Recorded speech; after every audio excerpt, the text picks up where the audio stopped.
ఇప్పుడు నువ్వు ప్రయోగించవలసింది నీ చూపులు తలపులు రుకయ్య బేగం.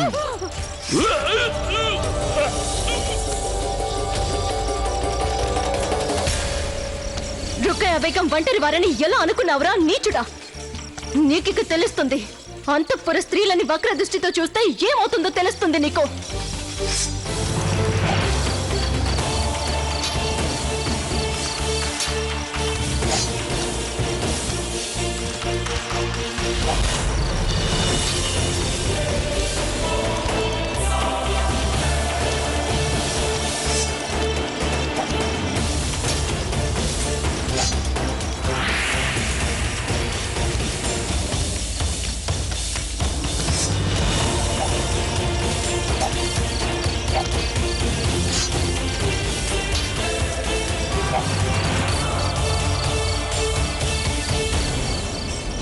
స్త్రీలంటే ఏ ఒక్కరి సంపాదన కాదు అబుల్ మాలి. యుద్ధంలో గెలవడానికి వాళ్ళేమీ ఆస్తిపాస్తులు కారు. వాళ్ళు తమని స్వయంగా అర్పించుకుంటే దానికి ప్రేమ ఒక్కటే కారణం. కానీ ఎవరైనా వాళ్ళని వక్ర దృష్టితో చూస్తే వాళ్ళు చండి మాతలైపోతారు. ఏం కూసవరా నువ్వు? మా అంతట మేము స్వయంగా నీకు లొంగిపోతే మమ్మల్ని సుఖ పెడతానన్నావా? మా సుఖం ఎందులో ఉంటుందంటే ఆడవాళ్ళ గురించి ఇలా మాట్లాడిన వాడి నాలుక తెగ్గోయడంలో ఉంటుందిరా నీచుడా.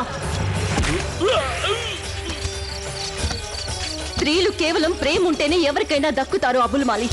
ఇక చూడు, నీ అంతఃపుర స్త్రీలు కూడా స్వయంగా ఇష్టపడి ఇక్కడికి వచ్చేస్తారు. ఎందుకంటే ఇలాంటి యజమానిని ఏ స్త్రీలు కోరుకోరు. నీ వక్ర దృష్టిని వాళ్ళు కూడా సహించరు.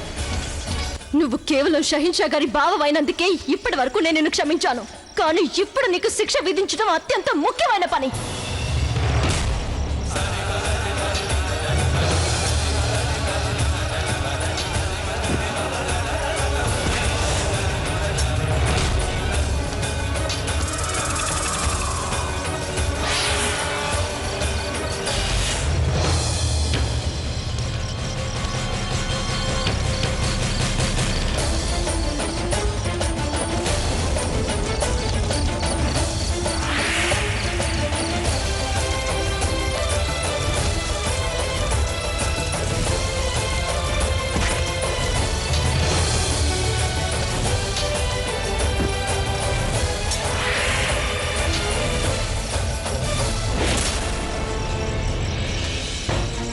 ఇన్నాళ్ళు నేను మీరు షహిన్షా అక్క గనుక మిమ్మల్ని గౌరవిస్తూ వచ్చాను. కానీ ఇవాళ నేను మీ మీద కత్తి దూయక తప్పదు. ఎందుకంటే అంతఃపురాన్ని, అక్కడ స్త్రీల శీలాన్ని భంగపరచాలనే ప్రయత్నం చేస్తున్న సైనికులతో పాటు మీరు చేతులు కలిపారు కనుక. మీరు కూడా ఒక స్త్రీయేనా? స్త్రీ అయ్యుండి మిగతా స్త్రీల మానం రక్షించడానికి బదులు వాళ్ళనే అవమానిస్తారా మీరు? అందువల్ల ఇప్పుడు నేను మీ మీద కత్తి దూసి తీరుతాను. మీరు కేవలం నన్ను మాత్రమే కాక అందరినీ మోసం చేశారు. మీ మీద జాలి చూపించకూడదు.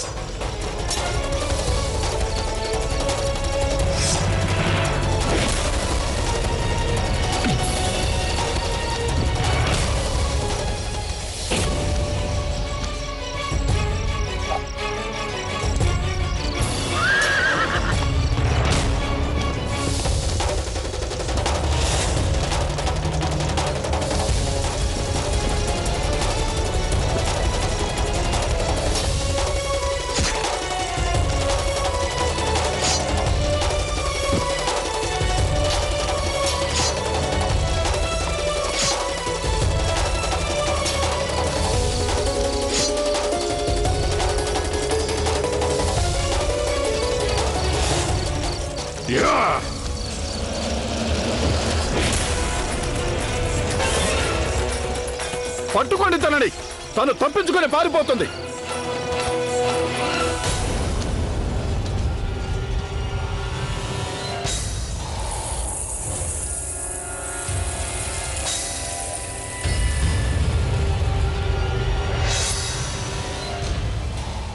ఇప్పటికే ఆలస్యం అయిపోయింది. బేగం మహాచూచుకుతో చెప్పిన 30 గంటల వ్యవధి ముగిసిపోయింది. ఇక నిన్ను హతమార్చేస్తాను. ఏ ఖుదాని నువ్వు నమ్ముకున్నావు?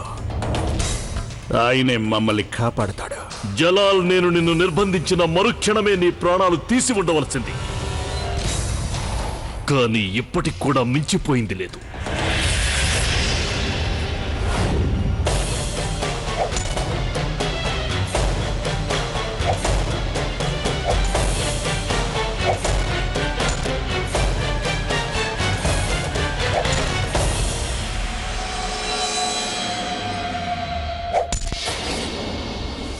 వెనకచాటుగా దాడి చేస్తున్న ఆ పిరికి పంతులు ఎవరు? ఎదుటి పడండి.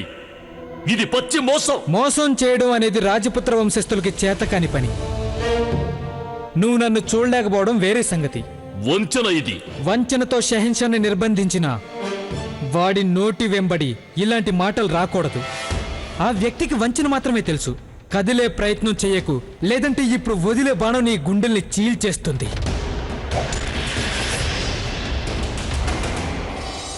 చూస్తారా? వెళ్ళి వాడి పట్టుకోండి.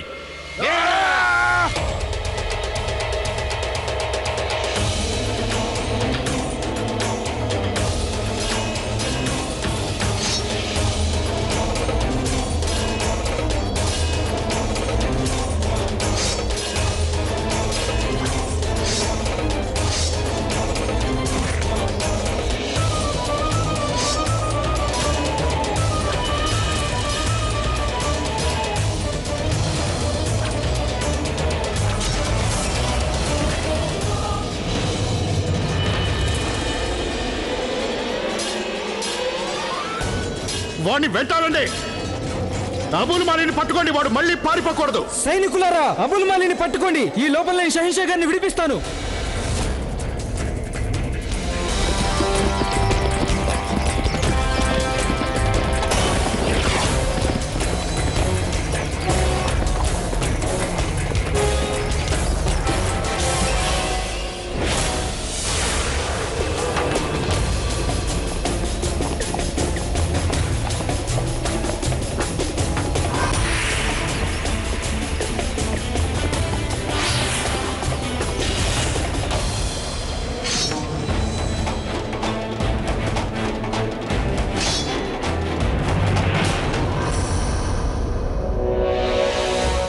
షెహన్షా, మీరు చాలా గాయపడ్డారు. మీరు ఇక్కడే ఉండండి. నేను మిమ్మల్ని బయటికి తీసుకెళ్ళడానికి గుర్రం తీసుకొస్తాను. అదేమిటి మాన్సి? అంటే ప్రస్తుతం మేము పోరాడలేమని నీ ఉద్దేశమా? గాయపడ్డ పులి అత్యంత ప్రమాదకరమైనది తెలుసా?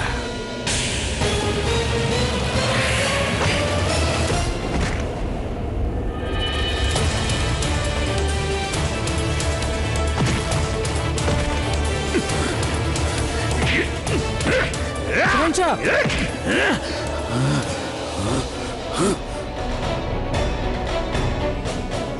మీరన్నది నిజమే షెహన్షా. ఇప్పటికీ మీరు వేలాది మంది శత్రువుల్ని వధించగలరు. కానీ మేము ఇక్కడ ఉన్న సంగతి నీకెలా తెలిసింది మాన్సి? రేవారాజు రామచంద్రుడిపై విజయం సాధించిన తర్వాత ఆగ్రాపై దాడి జరిగినట్లు మాకు తెలియవచ్చింది. నేను ఇక్కడికి ఆ యుద్ధంలో పాల్గొనడానికి వస్తుండగా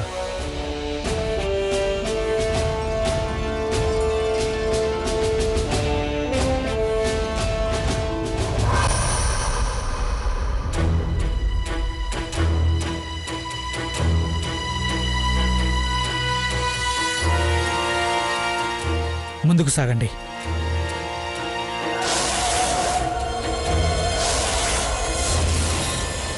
నువ్వు ప్రాణాలతో ఉండాలనుకుంటే నువ్వెవరో నాకు చెప్పు. ఇక్కడేం చేస్తున్నావు? అసలు ఇక్కడేం జరుగుతోంది? అది షెహన్షా జలాలుద్దీన్ నిర్బంధించేశారు. ఎవరు బంధించేశారు? అబుల్ మాలి సాహెబ్. అప్పట్నుంచి నేను ఇక్కడ అదును కోసం ఎదురు చూస్తూ ఉన్నాను. తొందరపడి తప్పు చేస్తే మీ ప్రాణాలకు ఆపద వస్తుందని దాగున్నాను. అవకాశం దొరకగానే మేమంతా మీకు సాయం చేశాము. ఆ తర్వాత ఏం జరిగిందో మీకు తెలుసు. షెహన్షా, మీరు ఇలా స్వతంత్రులైనందుకు రేవాపై విజయం మీకు కానుకగా సమర్పిస్తున్నాం. గాజీ ఖాన్ని అంతం చేసేశాం. చాలా సంతోషం మాన్సింగ్. నువ్వు మా సైన్యానికే తలమానికం. ఇప్పుడిక వెళ్ళాలి.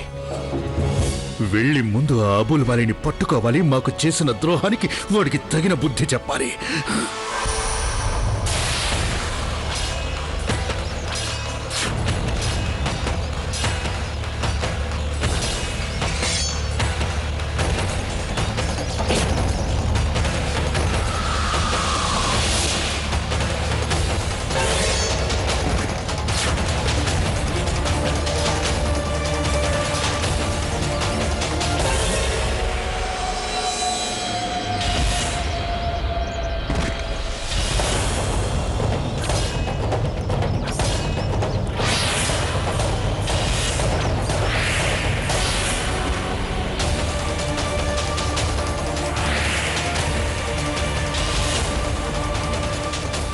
తోడర్మల్ గారు,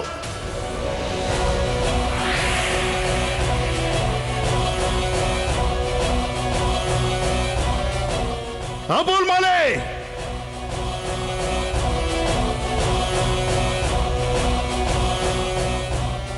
మీరు క్షేమంగా ఉన్నందుకు ఆ దేవుడికి శతకోటి వందనాలు షహన్షా.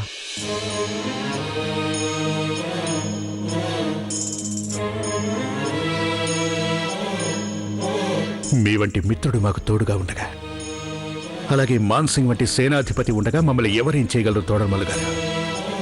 క్షమించండి షహన్షా, నేను నా భావోద్వేగాలను అదుపులో ఉంచుకోలేకపోయాను. ఓ భగవంతుడా, వాళ్ళంతా మిమ్మల్ని ఎంత కష్టపెట్టారో కదా. తోడర్మల్ గారు, అంతఃపుర స్త్రీల రక్షణ కోసం ఎవరున్నారు? అబుల్ మలి దాడి జరిపాడు కదా.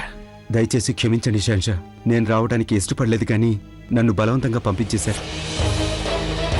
మా విషయంలో నువ్వు చేసిన పనికి మేము మిమ్మల్ని క్షమించాం నిగారక్కయ్య, కానీ అక్కడ అంతఃపురంలో స్త్రీలకి ఎలాంటి హాని జరిగినా, ఖుదా కసం నువ్వు కానీ, అమ్మీజాన్ లాంటి మహా సూచకి కానీ, అబూల్ మాలీని కానీ మేము ఎంత మాత్రం విడిచిపెట్టాం.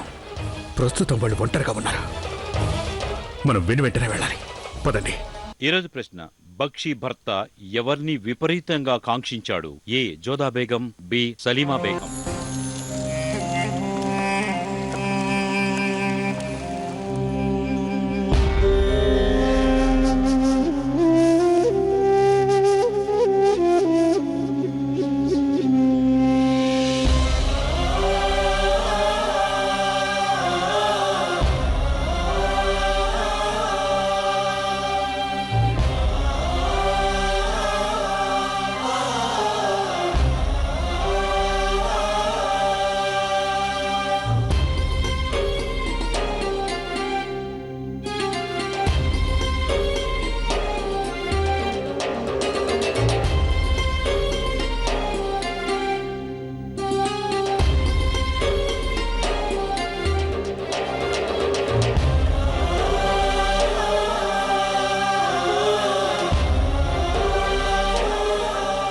ఆ అబుల్ మాలి మా అంతఃపురానికి ఎంతటి దుస్థితి పట్టించాడు.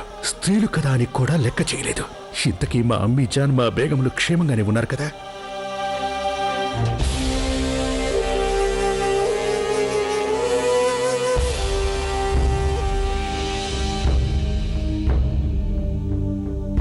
సగం కాలిన వస్తువుల్ని ఇక్కడే వదిలేయండి. బాగున్న వాటిని మాత్రం వారి వారి సొంతదారులకు పంపించండి. ఇంకా మిగిలి ఉన్న సామాను మన కొత్త గుడారం వద్దకు చేర్చండి. వెళ్ళండి.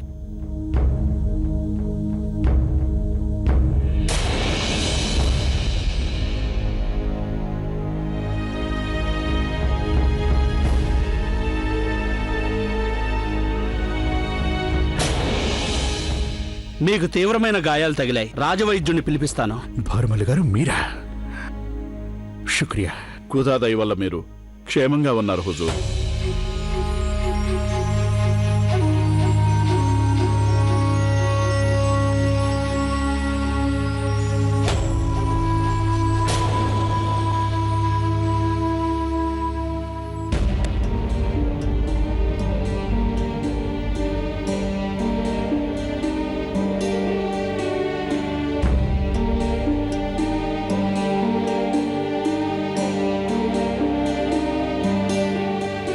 హుజూర్, శుభవార్త హుజూర్. షహన్షా పూర్తిగా క్షేమంగా ఉన్నారు. వారు తమ గుడారానికి తిరిగి వచ్చేశారు. ఇప్పుడు ఇక్కడికే వేం చేయబోతున్నారు.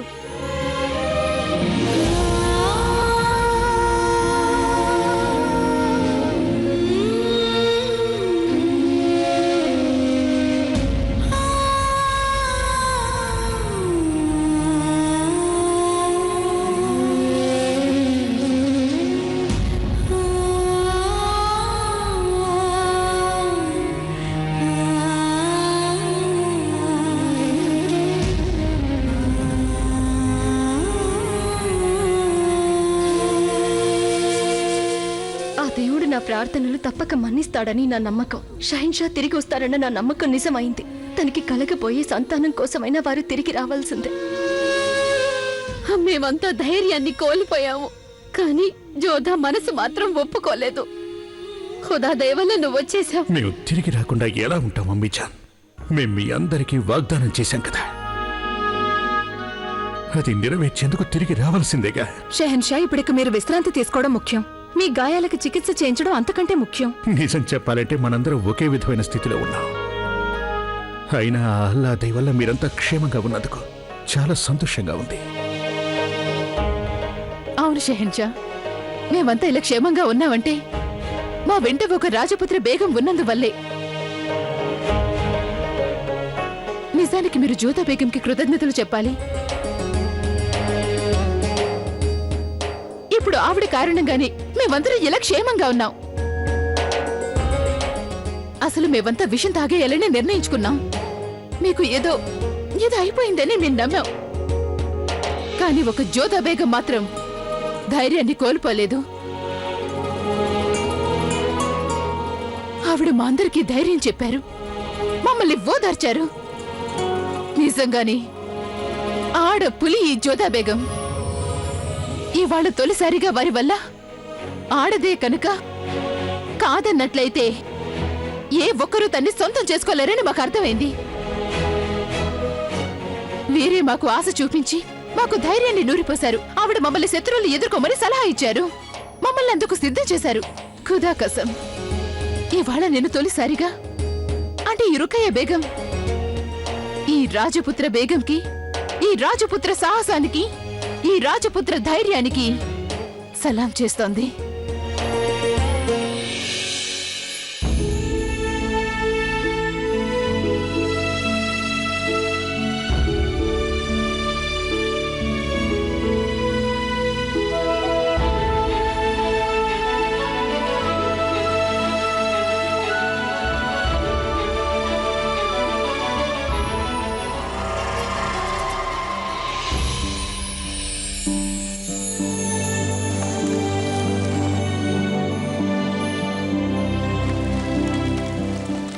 నువ్వు కూడా ఈ మొఘలాయి సామ్రాజ్యానికి ఒక ముఖ్యమైన అంగంగా ఉన్నందుకు నేను గర్విస్తున్నాను మీర్జా. ఖుదా దయ వల్ల భాయిజాన్ క్షేమంగా వచ్చారు. నేను మహాచూచికి సంతానాన్ని అయినందుకు బాధపడుతున్నాను. ఇక నేను మా భాయిజాన్కి ఎలా మోహం చూపించగలను? జలాల్ మీకు అన్న అవుతారు, అందుకని నిన్ను అపారంగా ప్రేమిస్తున్నారు. ఇక వెళ్ళి మీ భాయిజాన్ని విజయం సాధించినందుకు అభినందించు.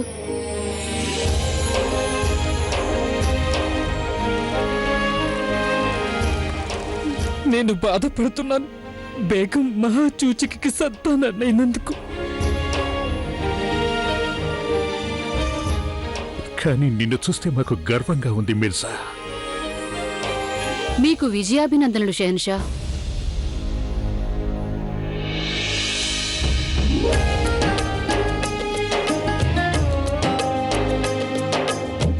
ఆ ఖుదా దయ వల్ల మీ బిడ్డ క్షేమంగానే ఉంది. ఆ యుద్ధంలో ఒకవేళ మీ బిడ్డ... హకీమా సాహెబా, అలాంటి ఆలోచన ఎన్నడూ రానివద్దు, ఎన్నడూ అలా అనొద్దు. మొఘలాయి సామ్రాజ్యానికి వారసుని ఇవ్వడం నా బాధ్యత మాత్రమే కాక నా కర్తవ్యం కూడా అది. పైగా షహిన్షా గారికి ఇంతకంటే ఆనందకరమైన సంగతి వేరొకటి ఎంత మాత్రమూ ఉండదు.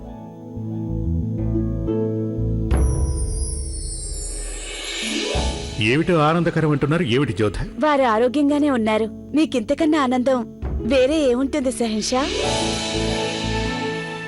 ఏదో చిన్న చిన్న గాయాలు కొన్ని రోజుల్లోనే నయమైపోతాయి.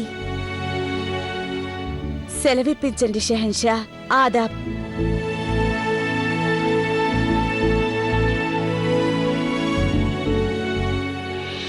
లేవద్దు, మీరు కూర్చోండి.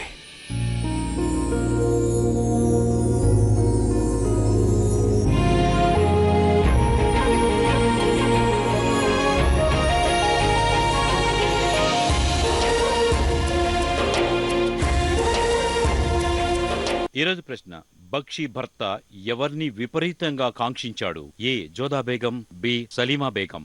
సరైన సమాధానాన్ని జట్టి జేఏ అని టైప్ చేసి స్పేస్ ఇచ్చి ఏ లేదా బి అని టైప్ చేసి 57575కి ఈ రోజే SMS చేయండి. SMS కాంటెస్ట్ లో పాల్గొనండి. XXX వారు అందించే రోజుకో వెండి విగ్రహం మీ స్వంతం చేసుకోండి.